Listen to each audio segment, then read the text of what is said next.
సుమన్టీవీలో మీ personal and business promotions కోసం కింది నెంబర్కి కాంటాక్ట్ చేయండి. ఈ ఏడాది దేశంలోని అన్ని ప్రాంతాల్లో భారీ వర్షాలు కురిశాయి. సెప్టెంబర్ ప్రారంభం తర్వాత కూడా వర్షం కొనసాగుతోంది.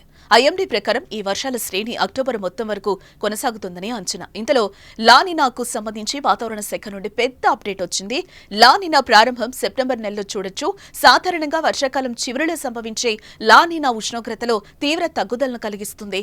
దీంతో వర్షపాతం పెరిగి భవిష్యత్తులో తీవ్రమైన చలి పెరిగే అవకాశం ఎక్కువగా కనిపిస్తోందని వాతావరణ శాఖ తెలిపింది. సెప్టెంబర్ నెలలో ఉత్తర భారతదేశంలోని అన్ని ప్రాంతాల్లో వర్షాలు కురిసే అవకాశం కనిపిస్తోంది.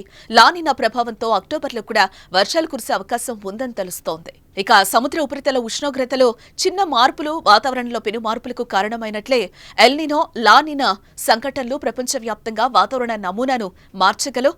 ఎల్నినో సమయంలో ఉపరితల ఉష్ణోగ్రత సాధారణం కంటే ఎక్కువగా ఉంటుంది.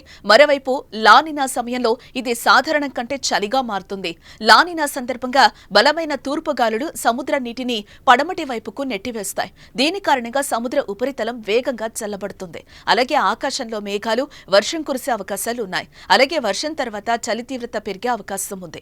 ఇలాంటి మార్పులు చోటు చేసుకోవడమే లానినా ఎల్నినో అంటారని వాతావరణ శాఖ అధికారులు చెబుతున్నారు. వాతావరణ శాఖ ప్రకారం లానినా కారణంగా రుతుపవనాలు సెప్టెంబర్లో తిరిగి వచ్చే అవకాశం ఉంది. లానినా కారణంగా బంగాళాఖాతంలో బలమైన వాయుగుండం ప్రభావం ఉండొచ్చు. దీని కారణంగా సెప్టెంబర్ అక్టోబర్లలో కూడా వర్షాలు కురిసే అవకాశం ఉంది. అటువంటి పరిస్థితుల్లో రుతుపవనాల ముగింపు ఆలస్యం కావచ్చని చెబుతున్నారు.